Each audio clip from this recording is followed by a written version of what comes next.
Hello guys, welcome back to my channel. If you are new here, welcome. I'm Hannah, evolutionary astrologer, and what I want to chat with you about today is the new moon coming up on March 18th, happening at the 28th degree of the sign of Pisces.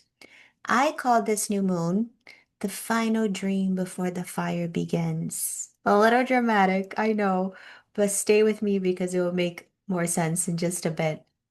So, when we look at the sky right now, something big is starting to build. We're still in a very strong Pisces energy.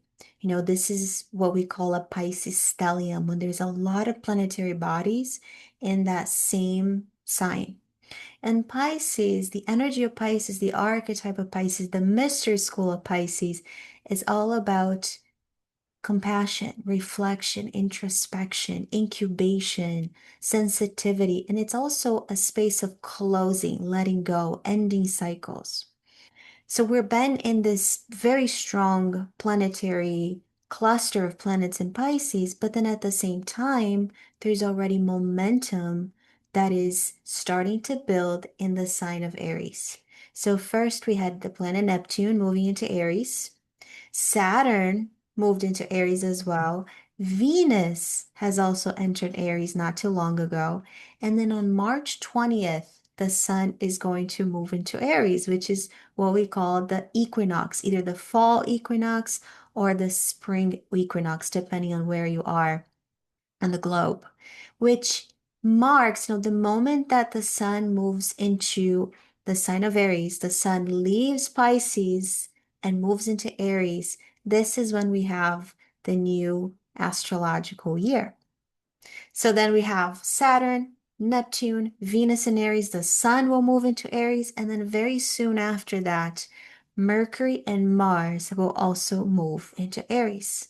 Suddenly, we're going to have this huge concentration of planets in this sign. So this is going to be Aries on steroids. I'm actually going to make a separate video on that because this deserves its own space. There's a lot to unpack. There's a lot of things to be aware of and how to use this energy effectively. But before all that, before all this fire starts to fully take over, we have this new moon in Pisces. And it's not just moon in Pisces, but it's also at the very end of the zodiac. It's at the end of the sign of Pisces, which means it's at the end of the full zodiacal wheel. In astrology, the final degrees of Pisces carry a profound symbolism. Pisces is the 12th sign, is the last sign. So it's that space in the journey through the zodiac where things end. So there's a sense of surrendering. Spirituality is the sign of spirituality, is the sign of compassion. And it's also the sign that brings dissolution. So it's from the evolutionary astrology perspective. This is a moment when the individual self, our identities, our egos, our personalities merge back into the collective consciousness, the collective ocean of Pisces, the collective ocean of life itself. So when we have a new moon there, especially at this 28 degrees, 28, 29 degrees, those are the last degrees of the zodiac. We all stand at a threshold. So there's something here that is ending, something that is dissolving, something that's being released. And Pisces endings can be very subtle, things that we might need to pay extra attention to. It's almost like a tide that is slowly pulling us back into the ocean.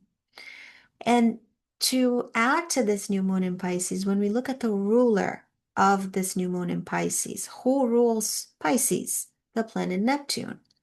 Neptune is in Aries already, So what happened was in 2011, Neptune moved into Pisces, and that started a entire era of that collective experience. So it brought for many of us spiritual awakening, right? It's a lot about dreams, inspiration. There's a lot of escapism and confusion as well, and illusion and deception. So all of those themes were really, really relevant during those years.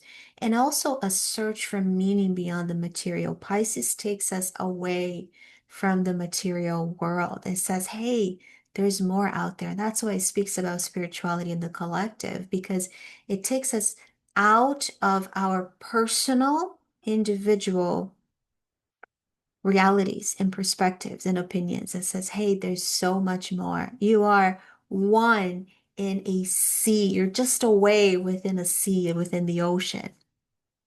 But Neptune now moved into Aries. And if you haven't watched my video, I have one video just on Neptune and Aries, speaking about it in depth. So if you haven't, check out the comments, you'll see the video there. But very recently, Neptune has crossed into Aries. So this ended a 165-year cycle and started an entirely new 165-year cycle as well. So this new moon is happening right at the edge of the shift. So it's a new moon in Pisces with the ruler already in Aries. And we're also seeing a huge sky full of Pisces and that momentum that's starting to build in Aries. So here we see we're really standing at a threshold between the ocean, the dream of Pisces, and that ignition and new cycles and new chapters that the Aries fire can bring. So Pisces again is about surrendering, it's about intuition, it's about psychic vision, and it's about unity. It's about compassion, it's about our dreams. Aries is about action. Let's go. Courage, initiation. It's fire. It's full of fire, and it's about being assertive, and it's about getting things done. In Pisces, we are more passive. We're more waiting to see what happens, going with the flow, the famous going with the flow. In Aries, it's like, I am going to direct the flow. I'm going to make things happen. So this new moon invites us to be in a space of pause between those two phases. Before we have this huge Aries sky, right? Before this fire begins, there is stillness. So let's be in that stillness. So some suggestions here, some questions to ponder upon that might be helpful is, what dreams have shaped the past, this chapter of your life, and what are you ready to start? What's the new dream? Do you have a new vision? Even if the new vision is not fully concrete yet, but you might have some ingredients. You might know some elements of this new dream, this new vision. And what are you ready to release? Pisces tells us there's something here that's ending. So, what are you ready to let go of? What are you ready to release? What are the things that you may be, even illusions or things or people or things in your life or habits or patterns that you are ready for them to dissolve, to move away from those things? And because of the Aries energy that's coming, especially throughout 2026, the sky is very fiery in 2026. This requires clarity and also courage. And a lot of clarity often comes and often begins with letting something go first. So from a spiritual dimension here, Pisces is deeply connected to the unseen. So this new moon can be a powerful and subtle as well, powerful and subtle doorway into anything that has to do with dreams, your intuition, maybe something that gives you creative inspiration and spiritual insight. So it's a time for prayer, it's a time for rituals, it's a time to, if you go to a temple or a church or some sort of a community, it could be a time where you go somewhere in order to feel more connected. You don't have to, the wisdom of Pisces is also that God, Goddess, the universe, spirit, all that is whatever name resonates with you lives within, and it lives in everything, all that exists. All of it is part of this greater intelligence of life and beyond. So pay attention to what is talking to you. It can be very subtle. So pay extra attention to your dreams, pay extra attention to your intuitions, pay extra attention to the symbols, the symbolism of things. And sometimes someone will bring something into your awareness, or maybe it's even, you're on YouTube and then you see a advertisement for something that might seem disconnect, but if you look a little bit deeper, you'll see how there's something that might be speaking to you, because Pisces energy can be very subtle and not loud at all. So it's a great time for meditation, for journaling, for artistic expression, something that takes you beyond the mind, that just allows you to be in that flow of whatever is, speaking through you. It could be an artistic expression, it could be poetry, it could be dream work, it could be dancing, um, any sort of spiritual practice, and simply listening inward here. It's quite important. And a lot of the answers, a lot of the intuitions, they might not come through logic. They might come through feelings and symbols, and sometimes even quiet realizations. So another suggestion is to connect with water itself. Pisces is a water sign.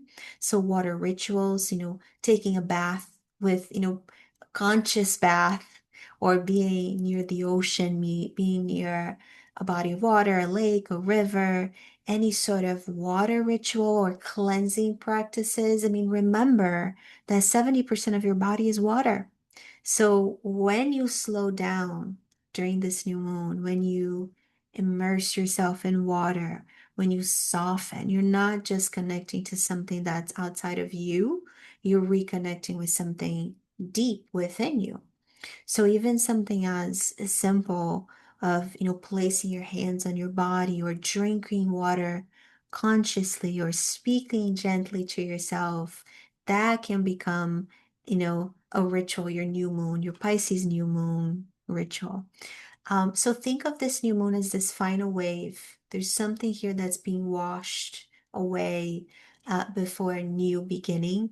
And I know this, these phrases can sound like something completely life-changing or enormous or huge. It doesn't have to be. It can be very subtle, but that's where astrology can be so powerful, because if we all understand the times and what are the messages here? What is the cosmic clock telling us it's time for? We can start to see our lives through those lenses, even if it's something very small and subtle, but you're in a period of this final wave washing away things before we have this new dawn, this new beginning of the equinox and this huge Aries cluster that are just starting to get active. So something needs to be completed before that, because in in April, when these planets gather in Aries, the collective atmosphere highly likely will shift dramatically. April is a very intense month. As I mentioned, I'm going to um, record a video just on that, because there's a lot to unpack. Things will move faster, the energy will quicken. So decisions will come quicker, for better or worse. There can be a lot of impulsiveness as well, but new beginnings that will definitely demand some sort of action. But right now, we're still in the water. We're still in that womb space, that gestation incubation moment, listening, almost like we're listening to the ocean one last time before we get our hands on the wheel and telling the boat where to go, telling the ship where to go. So as this new moon arrives, ask yourself, what am I ready to release? And what are the dreams I'm having? What is the next dream about? What dreams have shaped me, and what is, this new fire, what is going to be born? What do I want to be born through this new fire. Many times before powerful new beginnings, we have very quiet endings. And I think it's part of what this energy of this new moon is about. So thank you so much for being here. If you enjoyed this video, don't forget to like, subscribe to my channel if you haven't yet, or maybe share it with someone who loves astrology, who loves lunations. And much love to you. Wishing you many new moon blessings.